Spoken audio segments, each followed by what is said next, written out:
जय Hind to all. आज हम लेकर आए हैं आप लोगों के लिए रीजनिंग का एक टॉपिक जिसका नाम है कैलेंडर। और ये प्रत्येक गवर्नमेंट एग्ज़ाम में 1 मार्क्स या 1 क्वेश्चंस तो मिनिमम आता ही आता है। तो आज के इस क्लास से आपको कुछ कैलेंडर का बेसिक पता चलेगा, कैलेंडर की बेसिक्स कुछ जानकारियाँ पता चलेगी, जैसे लीप ईयर क्या और लीप ईयर कैसे हम लोग कैलकुलेट करते हैं। आप लोग को पता होगा कि लीप ईयर जो होता है वो आफ्टर 4 ईयर एक बार रिपीट हो जाता है, और आप डिवाइड कर लेते हैं कि ऐसा ईयर जो 4 से डिवाइड हो जाए वो लीप ईयर होता है। बट ऐसा नहीं है। अगर क्योंकि अगर ऐसा रहता तो 100 ईयर में 4 से हम डिवाइड करेंगे तो लीप ईयर आना चाहिए 25, बट एक्चुअली में 25 होता नहीं है। कितना होता है? 24 होता है। तो आज के इस क्लास में हम ये सारा टॉपिक डिस्कस करने वाले हैं कि ये होता है तो क्यों होता है। 25 होना चाहिए लेकिन 24 होता है, तो ऐसा क्यों है। तो आइए चलिए, myself Vishnu Datta and let's start right now. आप जानते हैं एक साइंटिस्ट थे जिनका नाम था केपलर। उन्होंने बताया था कि एवरी प्लैनेट, प्रत्येक ग्रह सूर्य के चारों ओर एक दीर्घवृत्ताकार पथ पर गति करते हैं। प्रत्येक ग्रह सूर्य के चारों ओर एक दीर्घवृत्ताकार मीन्स इलिप्टिकल पाथ, उस पर मोशन करते हैं। ये अर्थ है। और सन कहाँ पर होता है? सन उस दीर्घवृत्त के नाभि पर स्थित होती है। अब आप कहेंगे सर दीर्घवृत्त का मतलब क्या है? तो अगर ये सेंटर है और सेंटर से एक रेडियस लेके हम कोई लाइन ड्रा करें तो ये एक सर्किल को रिप्रेजेंट करता है। ये सर्किल है, मतलब ये वृत्त हो गया। और वृत्त में हर जगह रेडियस सेम होता है, आर हर जगह सेम होगा।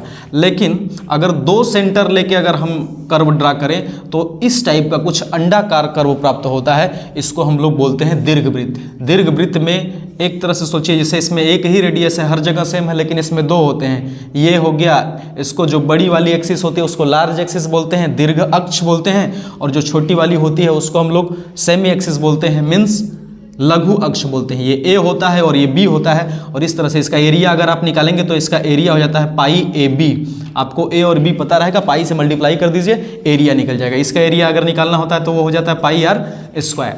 तो ये वृत्त हो गया, ये दीर्घवृत्त हो गया। तो केपलर ने बताया था कि सभी ग्रह सूर्य के चारों ओर एक दीर्घवृत्ताकार पथ पर गति करते हैं। सभी ग्रह, ऐसा नहीं कि हम अर्थ की बात कर रहे हैं तो केवल अर्थ ही करता है, नहीं।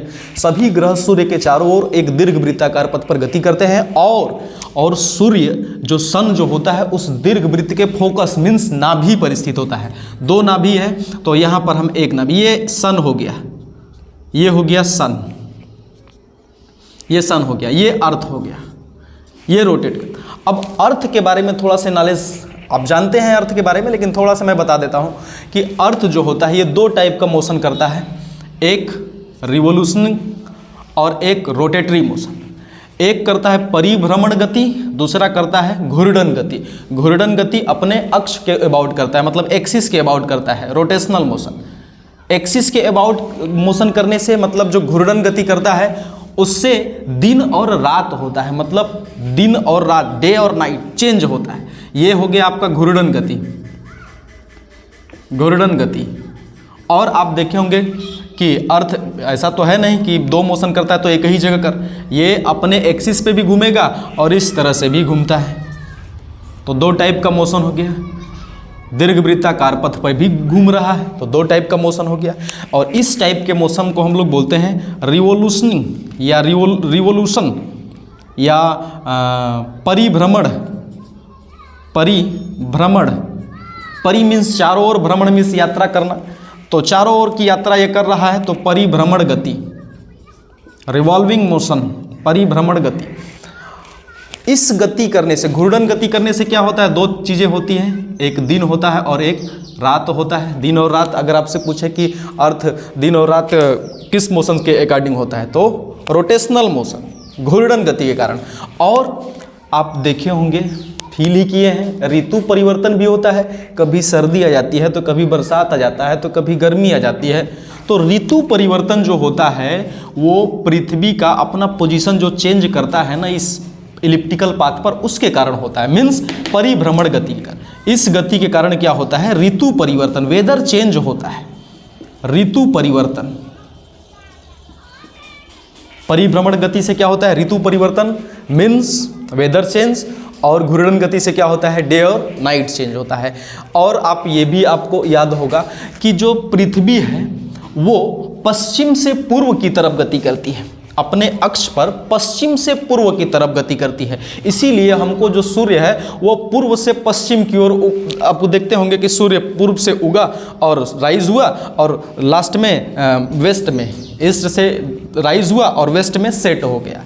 तो क्योंकि इसके रोटेशन के अपोजिट है, ये पश्चिम से पूर्व की तरफ घूमती है। एक क्वेश्चन ऐसा भी बनता है कि पृथ्वी किस दिशा में घूमती है, तो पश्चिम से पूर्व दिशा, मीन्स एंटी क्लॉकवाइज घूमती है, क्लॉकवाइज मत कहिएगा, एंटी क्लॉकवाइज घूमती है। तो अर्थ के कितने मोशन हो गए, 2 मोशन, घूर्णन गति और परिभ्रमण गति। घूर्णन गति से क्या होता है, दिन और रात होता है, परिभ्रमण गति से क्या होता है, ऋतु परिवर्तन। दूसरा क्वेश्चन आपसे ये भी पूछ सकता है कि इसकी स्पीड क्या होती है। तो अगर देखिए हम अर्थ का घूर्णन गति की बात करें तो घूर्णन गति में आप जो पढ़े होंगे विषुवत रेखा या भूमध्य रेखा इसको बोलते हैं, और इस तरह से जो हम लाइन ड्रा करते हैं 1-1 डिग्री का इंटरवल देके, तो इनको हम लोग अक्षांश रेखा बोलते हैं, है ना, अक्षांश रेखाएं इनको बोलते हैं। तो जो 0 डिग्री का अक्षांश होता है, 0 डिग्री का, उसको हम लोग बोलते हैं इक्वेटर, मीन्स विषुवत रेखा बोलते हैं या भूमध्य रेखा बोलते हैं। तो इसके अबाउट देखा गया, वैसे तो सबके अबाउट स्पीड अलग अलग होगी, यहाँ का हर जगह स्पीड अलग अलग होगी, लेकिन इस रेखा के अबाउट अगर आपको कोई पूछे, ज़्यादातर भूमध्य रेखा के ही अबाउट पूछता है, तो भूमध्य रेखा के अबाउट जो स्पीड होती है, स्पीड किसकी, अर्थ की रोटेशनल स्पीड जो होती है वो होती है approximate 1670 kilometre per hour, 1670 kilometre प्रति घंटा। अप्रॉक्सीमेट 74 भी दिया रहता है, शुद्ध तो वही होता है, बट अप्रॉक्सीमेट 1670, या अगर आपका आंसर इसी के इर्द गिर्द मैच कर रहा है तो आप जा सकते हैं उसके साथ। दूसरा पूछता है कि चलिए भाई ये तो बता दिए कि आप जो घूर्णन गति है वो उसकी स्पीड औसत जो होती है वो 1670 किलोमीटर प्रति घंटा होती है।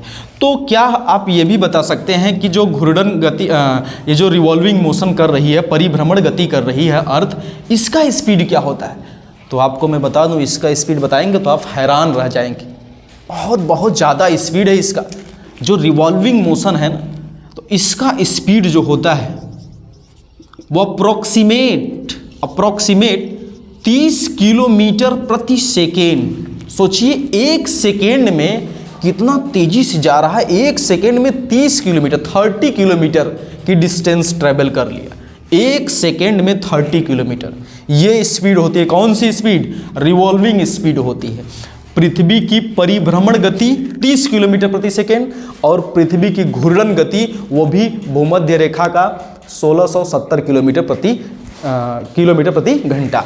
और जैसे जैसे हम ऊपर जाएंगे लेंथ कम होती जाएगी, तो रेडियस एक तरह से वो जो 2πr सरकमफ्रेंस जो परिधि होती है वो भी कम होती जाएगी, तो स्पीड भी क्या होती जाएगी? कम होती जाएगी।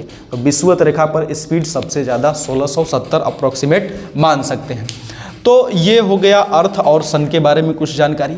हमको आज ये सीखना है कि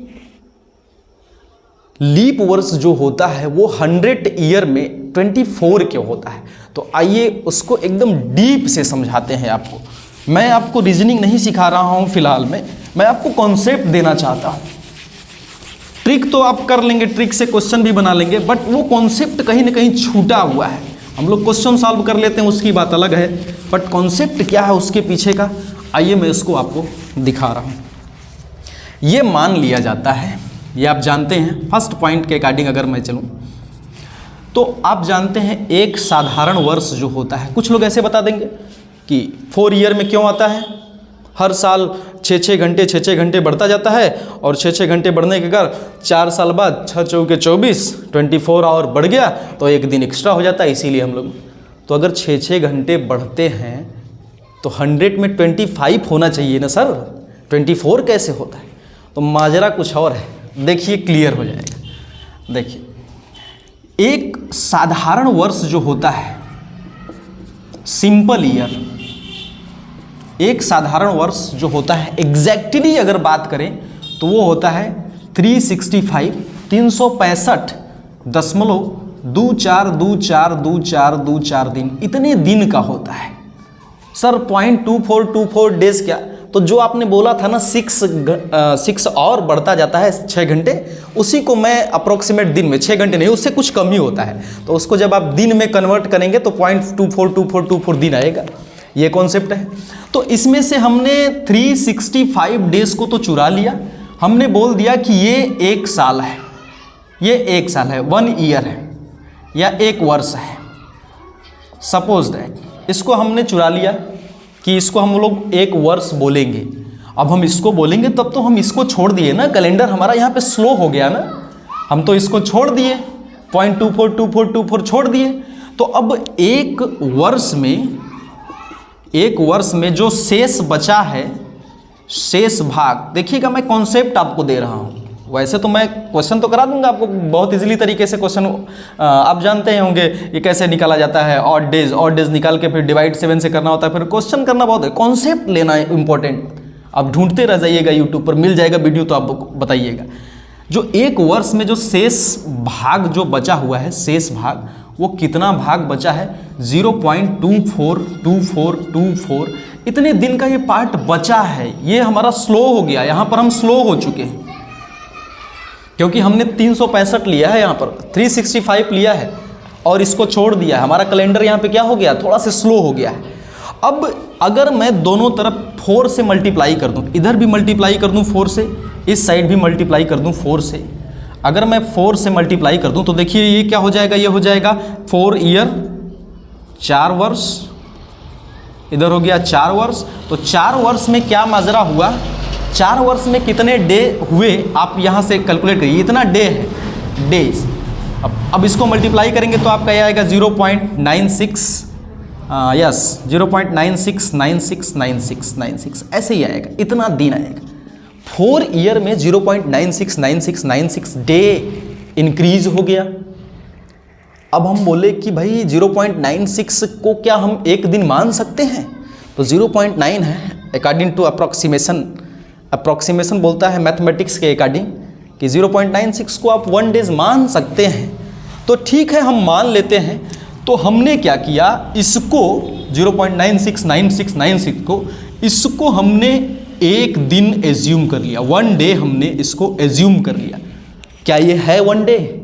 आप देख के बताइए, क्या ये एक्चुअली में 1 डे है? आपने एज्यूम किया है ना, ये 1 डे तो है नहीं, आपने इसको एज्यूम किया है कि ये 1 डे क्या है? एक्स्ट्रा है, ये 1 डे एक्स्ट्रा है। ठीक है, जब ये 1 डे एक्स्ट्रा है तो हमने क्या किया, हमने रूल बना दिया कि जो 4 से डिवाइड होते हैं, जो 4 साल बाद जो 4 से, जैसे 2001 2 3 4, तो वो हो जाएगा लीप ईयर। जो 4 से डिवाइड होते हैं वो लीप ईयर, मतलब, और लीप ईयर में क्या होगा कि फरवरी में 1 डेज एक्स्ट्रा हम ऐड कर दिए, 1 डेज एक्स्ट्रा ऐड कर दिए तो वो हो गया 29 का, 28 का जनरली होता है, ऐसे हो गया 29 का। कैलेंडर हमारा क्या हो गया? बैलेंस हो गया। अब प्रॉब्लम हो गई सर, प्रॉब्लम क्या हुई कि 0.96 है ना, एक्चुअली में हम इसको 1 माने हैं, तो हमारा कैलेंडर यहाँ पे क्या हो गया है? फास्ट हो गया। सर आपने कम को अधिक मान लिया, कम को अधिक मान लिया तो कैलेंडर क्या हो गया? फास्ट हो गया। अब आप कहेंगे कितना से फास्ट हो गया? तो 1 में से इसको सब्ट्रैक्ट कर दीजिए। तो 1 में से आप अगर इसको सब्ट्रैक्ट करेंगे 0.9696 को, तो देखिए क्या आएगा। अब कितना कैलेंडर फास्ट हो रहा है? कितने में? 4 ईयर में। देखिए यहाँ पे मैं ऊपर कर रहा हूँ, 4 वर्ष में फास्ट, 4 वर्ष में कितना फास्ट होगा कैलेंडर? तो देखिए ध्यान से समझते चलिएगा, मजा आएगा। कितना कैलेंडर फास्ट हो गया? तो 1 में से इसको सब्ट्रैक्ट करेंगे, जब आप 1 में से 1 डेज में से इसको सब्ट्रैक्ट करेंगे, वही ना फास्ट हुआ है, तो सब्ट्रैक्ट कर दीजिए। तो आ जाएगा आपका 0.403, ओके 0.030304 ऐसे ही आएगा, इतना डेज। ये क्या हो गया? फास्ट हो गया, इतना डे फास्ट हो गया। कितने साल में? 4 ईयर में कितना फास्ट हो गया? 0.030303। बहुत ज़्यादा तो नहीं है, लेकिन साइंटिस्ट जो होते हैं ना वो दूरदर्शी होते हैं। वो 1-2 साल का बजट बना के नहीं चलते हैं कि हाँ आ रहा है इलेक्शन तो बना दिया जाए बजट। वो क्या करते हैं, बहुत दूर तक सोच के देखते हैं कि क्या इसमें कोई प्रॉब्लम, क्या इसमें कोई एरर तो नहीं न होगा, आगे चल के इन फ्यूचर में क्या कोई एरर तो नहीं न होगा, तो पता चलेगा हाँ होगा सर। कैसे, आइए देखिए। अगर मैं दोनों तरफ 100 से मल्टीप्लाई कर दूं, जैसे यहाँ पर एक बार 4 से मल्टीप्लाई किया था, अब दोनों तरफ मैं 100 से मल्टीप्लाई कर दूं तो देखिए रिजल्ट क्या आएगा। 4 ईयर में, 4 वर्ष में आप 100 से मल्टीप्लाई करेंगे तो आ जाएंगे 400 वर्ष। 400 वर्ष में कितना फास्ट होगा कैलेंडर, कितना हमारा कैलेंडर या कितना दिन हम आगे चले जाएंगे। तो देखिए इसमें मल्टीप्लाई करेंगे तो आ जाएगा 3 ये डेसिमल यहाँ पे आ जाएगा 3.03 और 0303 बढ़ा सकते थे 3.0304। इतना डेज एक्स्ट्रा हो गया, इतना हम लोग क्या हो गए, फास्ट हो गए। कितने ईयर में, 400, विद इन 400 ईयर में, 400 वर्ष में ही हम लोग 3 दिन क्या हो गए, फास्ट हो गए, आगे बढ़ गए। तो सर अगर इसको बैलेंस नहीं करेंगे ना तो ये इसी तरह हर 400 साल बाद, 400 वर्ष बाद ये 3 दिन एक्स्ट्रा बढ़ते जाएगा, बढ़ता जाएगा। और हो सकता है कि जो हम लोग दिवाली नवंबर में मनाते हैं वो फरवरी में मनाना पड़े, जो होली हम लोग मार्च में खेलते हैं वो जून में, मई में खेलना हो। तो हम ऐसा क्यों करेंगे? उसी के लिए अब इसको बैलेंस करने के लिए साइंटिस्ट ने क्या सोचा, साइंटिस्ट ने ये सोचा सर कि जो 400 ईयर है यहाँ तक पहुँचने में हमको कितना रास्ता तय करना होगा। यहाँ तक पहुँचने में हमको 100 ईयर इसको देखना होगा, 200 ईयर को देखना होगा, 300 ईयर को देखना होगा, तब जाके कहीं 400 ईयर आएगा। अब हम क्या किए, 3 डे एक्स्ट्रा हो रहे थे ना, तो ये जो 3 दिन एक्स्ट्रा हो रहे थे हम लोग एक रूल बना दिए कि जो सेंचुरी ईयर होते हैं, सेंचुरी ईयर जो 100 से डिवाइड हो, सेंचुरी ईयर जो होते हैं, 400 की बात अलग से है, 400 का कॉन्सेप्ट अलग से बनाया गया।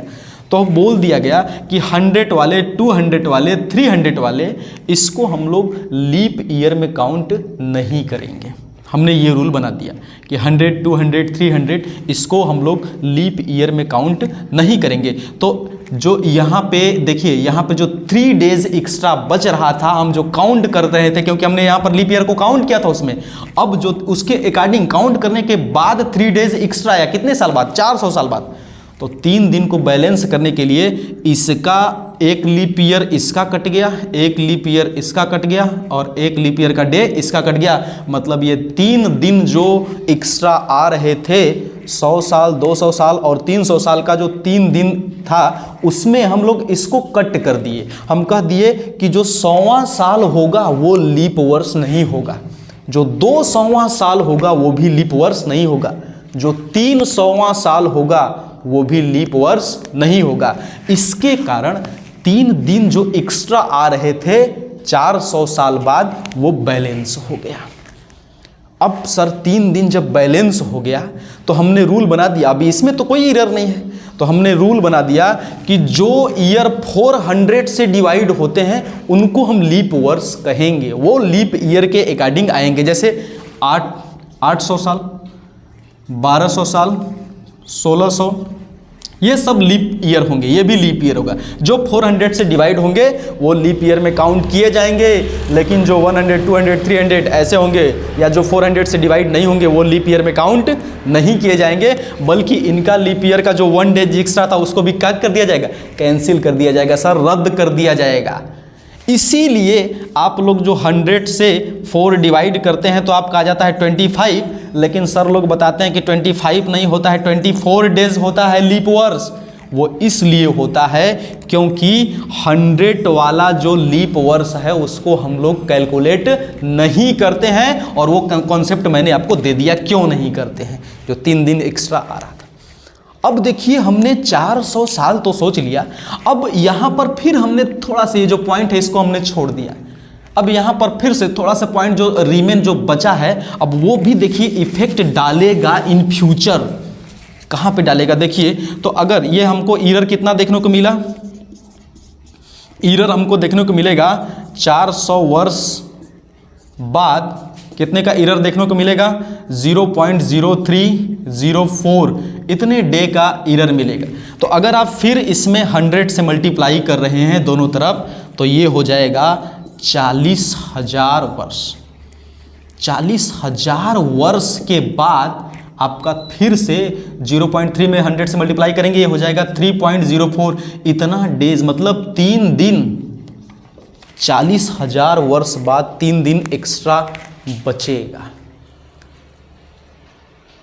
तो सर अभी 2023 चल रहा है, 24 आ रहा है, आप सेट कर दिए हैं लगभग 40,000 साल।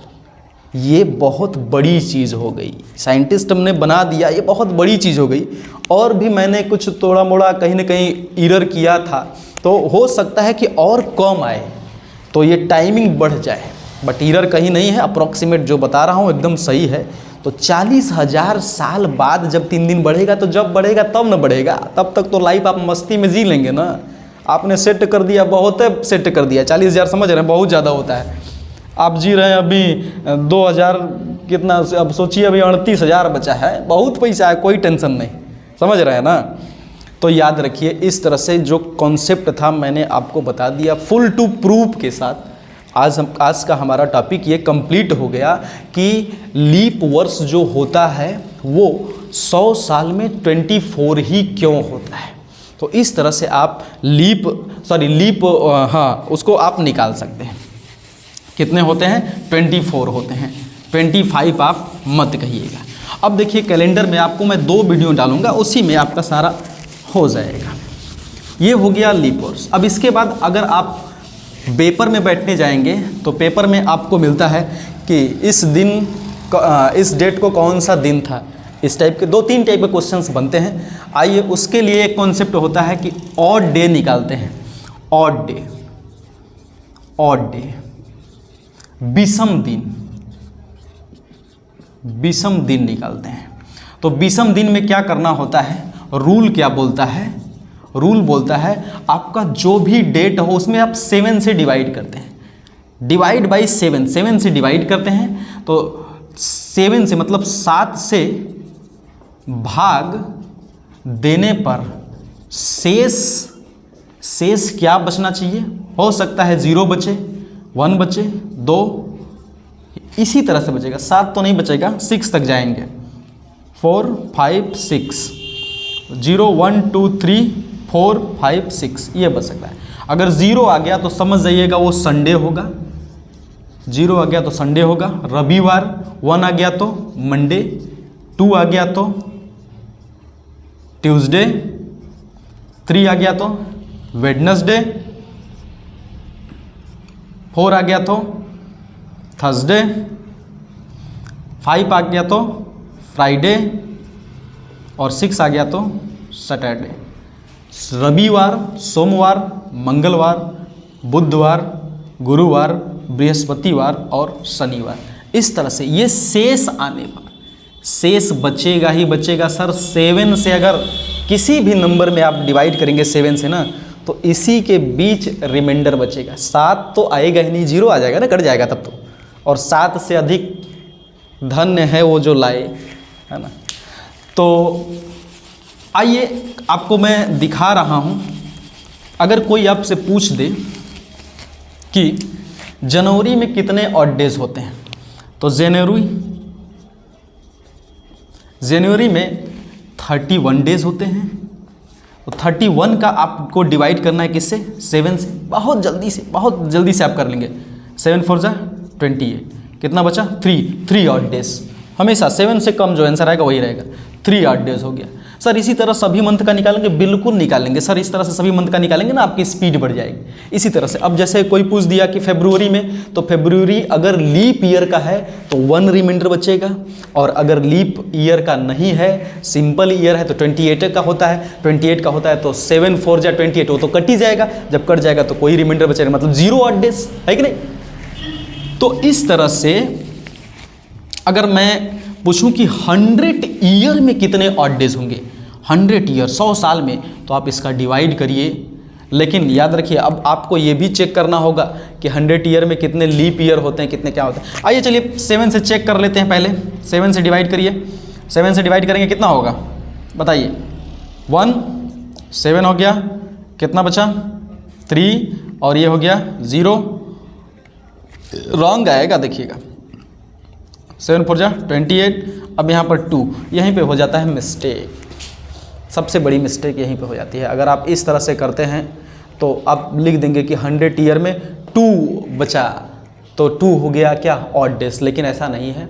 100 ईयर में आपको ये भी चेक करना होगा सर कि कितने सिंपल ईयर होते हैं और कितने लीप ईयर होते हैं, उसके अकॉर्डिंग आप निकाल सकते हैं। तो वीडियो लंबा हो रहा है तो उसको मैं दूसरे कॉन्सेप्ट में आपको दे दूंगा कि कैसे ऑड डेज को निकाला जाता है, और दूसरे वीडियो में आपको ये भी बता दूंगा कि कैसे क्वेश्चंस को सॉल्व किया जाता है। तो फिलहाल में जो हमारा टारगेट था कि 24 लीप ईयर कैसे होते हैं 100 ईयर में, तो वो कॉन्सेप्ट बेसिकली देना था, जो कि मैंने आपके माइंड में फिट कर दिया है। वीडियो अच्छा लगे तो शेयर कर देना, लाइक कर देना। Okay, thank you.